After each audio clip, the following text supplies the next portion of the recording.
découvrons ensemble 10 âmes extraordinaires, cachées derrière des apparences que l'histoire a trop souvent qualifiées, à tort, de monstres. Numéro 10. Martin Lorello, l'homme qui défiait l'anatomie. Né Martin Emmerling en Allemagne en 1885, celui que le monde connaîtra sous le nom de Martin Lorello possédait une capacité qui laissait les médecins de l'époque sans voix. Surnommé l'homme chouette, il pouvait faire pivoter sa tête à 180 degrés, plaçant son visage directement au-dessus de sa colonne vertébrale. Mais derrière cette prouesse physique se cachait un homme d'une discipline de fer. Ce n'était pas une malformation de naissance, mais le résultat d'un entraînement obsessionnel durant 3 années pour assouplir ses vertèbres et ses ligaments. En arrivant aux États-Unis en 1921, il est devenu une icône des parcs d'attractions comme Coney Island et a travaillé pour les prestigieux cirques Barnum et Bailey. Pourtant, la vie de Martin était complexe et teintée de zones d'ombre. Il était un homme solitaire, souvent perdu dans ses pensées, dont la capacité à regarder derrière lui semblait symboliser un regret éternel ou une méfiance vis-à-vis du présent. Son acte de scène, où il marchait vers l'avant tout en fixant le public derrière lui, ou lorsqu'il buvait une bière la tête complètement retournée, n'était qu'un masque de divertissement cachant une personnalité énigmatique et rigoureuse. On raconte qu'il ne pouvait pas respirer facilement lorsque sa tête était tournée, ce qui rendait chaque performance physiquement éprouvante. Malgré son succès financier, Lorello resta un homme discret, emportant avec lui ses secrets de flexibilité extrême lorsqu'il s'éteignit en 1955. Il reste dans l'histoire comme le symbole d'une volonté physique capable de briser les limites de l'anatomie humaine. Numéro 9. Ella Harper, la force de la volonté. L'histoire d'Ella Harper, née en 1870 dans le Tennessee, est l'une des plus poignantes et inspirantes de l'ère des freak shows. Atteinte d'une pathologie orthopédique extrêmement rare appelée genu recurvatum, ses genoux se pliaient vers l'arrière, l'obligeant à marcher à 4 pattes pour se déplacer avec plus d'aisance. Le public, cruel et avide de sensationnalisme, l'appelait la fille chameau. Mais Ella n'était pas une victime passive de sa condition. Elle possédait une acuité mentale et une détermination hors du commun qui allaient en forger son destin. Consciente que sa condition était son seul billet pour l'indépendance financière dans une société qui ne laissait aucune place aux personnes handicapées, elle a négocié ses contrats avec une main de fer. Elle a exigé des salaires records pour l'époque, atteignant la somme astronomique de $200 par semaine, ce qui lui a permis d'accumuler une petite fortune en peu de temps.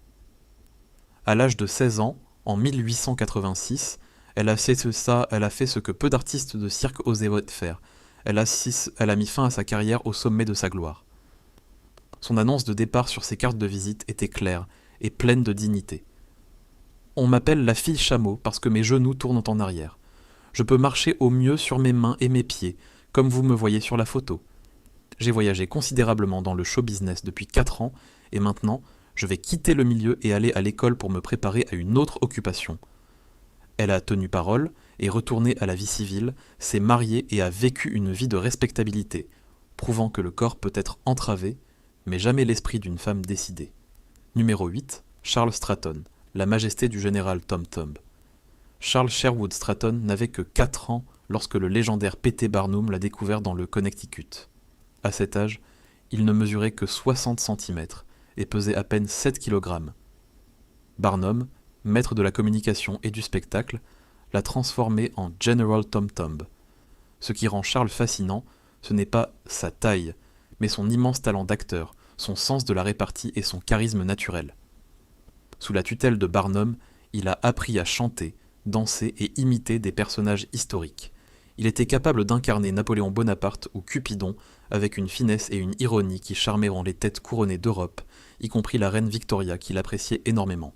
Charles n'était pas seulement un employé, il est devenu le partenaire d'affaires de Barnum, le sauvant de la faillite à plusieurs reprises grâce à ses tournées mondiales triomphales. Son mariage avec la petite Lavinia Warren en 1863 était un événement médiatique sans précédent, qualifié de mariage des fées, apportant un instant de beauté pure et de rêve dans une Amérique alors déchirée par la sanglante guerre de sécession. Charles vivait dans le luxe le plus total, possédant des maisons de maître, des yachts et des attelages de chevaux miniatures sur mesure. Cependant, derrière les paillettes, il a toujours dû porter le poids psychologique d'être perçu comme un éternel enfant ou un jouet par le public. Sa mort précoce à 45 ans, suite à une attaque cérébrale, a laissé un vide immense dans le monde du spectacle. Plus de 22 000 personnes assistèrent à ses funérailles, car il avait prouvé que la grandeur d'un homme se mesure à l'étendue de son talent et de sa générosité, non à sa hauteur et sa hauteur physique. Numéro 7. Johnny Eck, le phénix des mains. Né John Eckhardt Jr. en 1911 à Baltimore, Johnny Eck est venu au monde sans la moitié inférieure de son corps à cause d'une agénésie sacrée. Pour beaucoup, cela aurait été une condamnation à l'immobilité et à la dépendance. Pour Johnny, ce fut le début d'une aventure incroyable. Il ne se considérait jamais comme handicapé. Il disait simplement être un homme complet qui avait moins de bagages. D'une agilité stupéfiante, il courait sur ses mains plus vite que ses amis sur leurs jambes, montant les escaliers et grimpant aux arbres avec une aisance déconcertante. Johnny était un artiste total, peintre accompli, sculpteur, chef d'orchestre et même pilote de voitures de course personnalisées qu'il conduisait avec une habileté rare. Son rôle dans le film culte Freaks de Todd Browning en 1932 l'a immortalisé sur grand écran, où sa silhouette gracieuse se déplaçant sur les mains a marqué l'imaginaire collectif. Mais au-delà de la scène et du cinéma, Johnny était un homme profondément attaché à ses racines et à son frère jumeau, Robert, qui était né avec un corps complet. Ensemble, ils ont monté des numéros d'illusionnisme où Johnny jouait le rôle d'un homme scié en deux. Il aimait sa vie, refusant toute pitié et toute aide technique comme les fauteuils roulants. « Si je voulais des jambes, j'en aurais acheté », disait-il avec cet humour mordant qui le caractérisait. Vers la fin de sa vie, il s'est retiré dans sa maison d'enfance, se consacrant à sa passion pour les trains miniatures. Sa vie est un hymne à la joie de vivre et à l'autonomie, un rappel puissant que nos limites ne sont souvent que des barrières mentales que nous acceptons de porter. Numéro 6. Stéphane Bibrowski, le lion érudit. Surnommé Lionel l'homme-lion, Stéphane Bibrowski est né en Pologne en 1891. Dès sa naissance, il était recouvert d'une fine et longue fourrure blonde de plus de 20 cm sur le visage, une condition génétique connue sous le nom d'hypertrichose. Sa mère, incapable de comprendre cette situation et terrifiée par les superstitions, le considérait comme une créature maudite, prétendant qu'elle avait été témoin de la lacération d'un lion alors qu'elle était enceinte. Pourtant, derrière ce masque animalier, Stéphane était l'un des hommes les plus cultivés et raffinés de son temps. Parlant 5 langues couramment, il passait tout son temps libre entre 2 spectacles à lire de la littérature classique, de la poésie et des traités de philosophie. Sur scène, pour satisfaire les attentes du public avide de sensations fortes, il devait parfois rugir ou agir de manière sauvage. Mais dès que le rideau tombait, il redevenait le gentleman exquis qu'il était vraiment. Il était célèbre pour sa gentillesse légendaire et sa capacité à converser avec les plus grands intellectuels et scientifiques de l'époque. Stéphane portait sa fourrure comme un costume imposé par le destin, mais il veillait rigoureusement à ce que son âme reste celle d'un homme de lettres et de paix. Il prenait un soin méticuleux de son apparence, brossant ses longs poils soyeux avec attention. Sa mort en Allemagne en 1932 fut celle d'un homme respecté de tous ceux qui avaient pris la peine de regarder au-delà des poils de son visage pour voir l'éclat de son intelligence. Il a laissé derrière lui l'image d'une dignité inébranlable face à la méconnaissance. Numéro 5. Daisy et Violette Hilton, les mélodies de la solitude.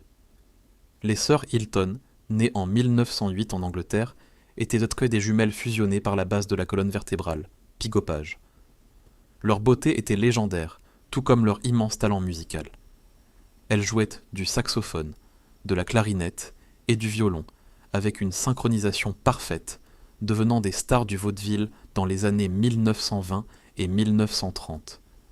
Cependant, leur vie fut une longue et douloureuse bataille pour la liberté et la reconnaissance de leur humanité.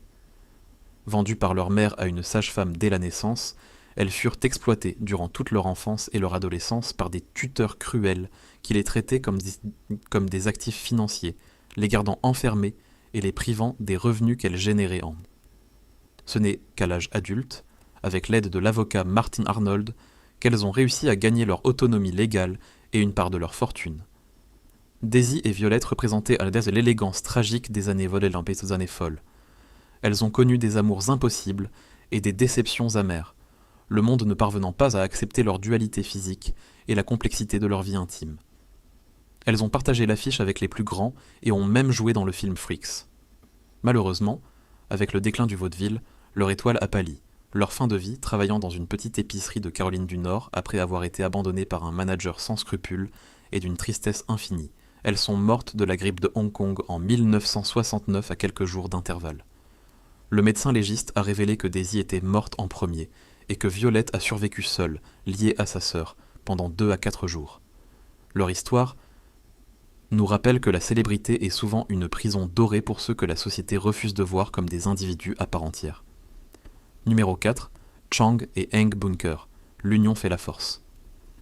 Les frères Bunker sont ceux qui ont donné au monde le terme frères siamois, car ils venaient du Siam, l'actuelle Thaïlande. Liés par un simple pont de chair et de cartilage au niveau du foie, ils ont refusé d'être de simples curiosités passives montrées dans des cages. Doués d'un sens aigu des affaires et d'une intelligence pratique, ils ont rompu leur contrat d'exploitation dès qu'ils en ont eu l'occasion pour devenir leurs propres patrons. Ils ont parcouru le monde, gérant eux-mêmes leur tournée avant de décider de s'installer définitivement en Caroline du Nord. Là, ils ont adopté le nom de famille Bunker, ont acheté des terres et sont devenus des citoyens respectés et prospères. Leur vie est un chef-d'œuvre de compromis et d'adaptation. Ils se sont mariés avec 2 sœurs, Adelaide et Sarah Yates, et ont réussi à mener une vie de famille complexe mais fonctionnelle.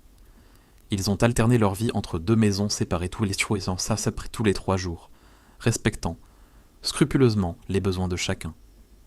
Ensemble, ils ont eu 21 enfants. Malgré des personnalités diamétralement opposées, Chang était impulsif, sujet à la boisson et colérique, tandis que Eng était calme, réfléchi et amateur de jeux intellectuels. Ils ont dû apprendre l'art ultime de la coexistence forcée. Leur mort en 1874, à l'âge de 62 ans, a marqué la fin d'une épopée de résilience fraternelle unique au monde. Chang est mort d'une pneumonie durant la nuit, et Eng s'est réveillé pour trouver son frère sans vie. Il est décédé quelques heures plus tard, de chagrin et de choc systémique. Ils ont prouvé que même l'intimité la plus forcée peut se transformer en une vie de succès, de famille et de dignité sociale. Numéro 3. Maurice Tillet. L'ange au visage de pierre. Maurice Tillet était un homme d'une beauté classique et d'une intelligence vive dans sa jeunesse, né en 1903 dans les montagnes de l'Oural de parents français. Poète dans l'âme et intellectuel polyglotte parlant 14 langues, il se destinait à une carrière juridique. Mais à l'âge de 20 ans, les premiers symptômes de l'acromégalie ont commencé à transformer radicalement son corps, rendant ses os massifs et son visage méconnaissable en raison d'une tumeur bénigne sur l'hypophyse. Au lieu de se laisser abattre ou de se terrer dans l'ombre, Maurice a embrassé sa nouvelle apparence avec courage. Émigré aux États-Unis, il est devenu l'Ange français, une star mondiale de la lutte professionnelle dans les années 1940. Sa tête massive, ses mains gigantesques et son corps d'une puissance herculéenne, inspiré de la crainte sur le ring, mais Maurice restait en dehors des cordes un homme d'une douceur, d'une piété et d'une culture raffinée. On dit souvent qu'il a inspiré physiquement le personnage de Shrek, et le parallèle est saisissant, un être d'apparence brute, mais doté d'un cœur d'or et d'une gentillesse profonde. Maurice a transformé sa maladie invalidante en une force de frappe, dominant les championnats du monde tout en restant, en privé, un grand amateur d'échecs et de littérature classique. Sa mort en 1954, d'une maladie cardiaque liée à sa condition, fut pleurée par tout le milieu du sport. Sa vie nous enseigne avec force que nous ne sommes pas responsables de la forme que prend notre visage au gré de la biologie, mais que nous sommes les seuls maîtres de la noblesse de nos actes et de la richesse de notre esprit. Numéro 2. Schlitzie, l'éternel enfant de la joie. Simon Metz, plus connu sous le nom de scène de Schlitzie, est sans doute l'âme la plus pure et la plus touchante de toute l'histoire du cirque. Atteint de microcéphalie, il possédait le développement mental d'un enfant de 3 ou 4 ans. Mais Schlitzie avait un don spirituel que peu d'humains possèdent, une capacité illimitée à aimer inconditionnellement et à être joyeux malgré les circonstances. Toujours vêtu de robes colorées pour faciliter ses soins d'hygiène, Il dansait, chantait de manière inintelligible et riait aux éclats, captivant le public non par sa différence crânienne, mais par son innocence radieuse et son enthousiasme communicatif. Il était la mascotte aimée de tous les autres artistes de cirque, qui le protégeaient comme leur propre enfant. Lorsqu'il fut envoyé dans un asile psychiatrique après la mort de son tuteur légal, il faillit mourir de chagrin, car le silence oppressant et la solitude de l'hôpital étaient en train de tuer son esprit libre. Heureusement, un avaleur de sabre qu'il avait connu au cirque l'a reconnu lors d'une visite, a obtenu sa tutelle et l'a ramené sous les projecteurs, là où les applaudissements et la foule étaient son véritable oxygène. Schlitzy n'a jamais connu la haine ou la méchanceté. Il est mort à l'âge vénérable de 70 ans en 1971, ayant passé 7 décennies à offrir des sourires et de l'affection à un monde qui, s'il s'est parfois moqué de lui au début, finissait toujours par être conquis par sa lumière intérieure. Son héritage est celui d'une pureté émotionnelle absolue. Numéro 1. Joseph Merrick, le triomphe de la dignité humaine. Joseph Carré Merrick, connu mondialement sous le nom de Lodz. L'anodondone, l'homme-éléphant, représente le sommet de la résilience et de la noblesse humaine. Né en 1862 à Lexter, son corps a commencé à se déformer dès l'enfance à cause du syndrome de Proté, une maladie génétique rare. Son apparence était si impressionnante que son simple passage dans les rues provoquait des mouvements de foule ou des évanouissements. Chassé par son père, incapable de travailler, exploité par des promoteurs de spectacles sans scrupules, il a vécu dans une solitude atroce, caché derrière un voile pour ne pas effrayer les passants. Sa rencontre avec le chirurgien Frédéric Treves à l'hôpital de Londres a radicalement changé le cours de son existence.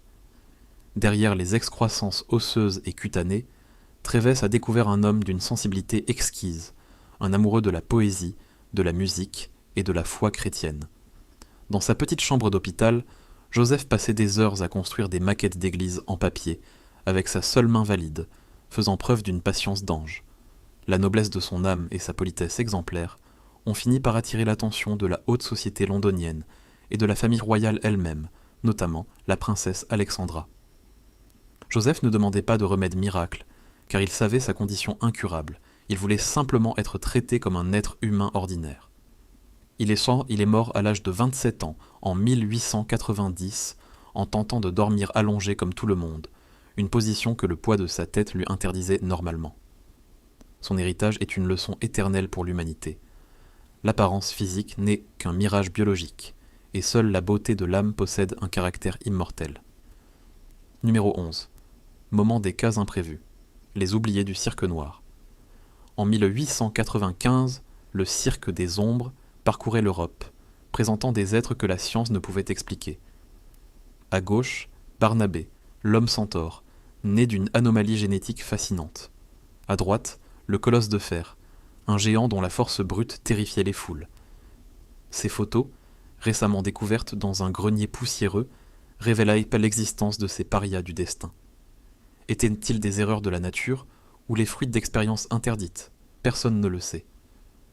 Une nuit de tempête, ils disparurent mystérieusement, ne laissant que ces clichés troublants. Mythe ou réalité? La frontière est plus fine qu'on ne le pense. Leur héritage n'est pas leur douleur mais leur résilience. Puissions-nous porter sur chaque être un regard de pure humanité,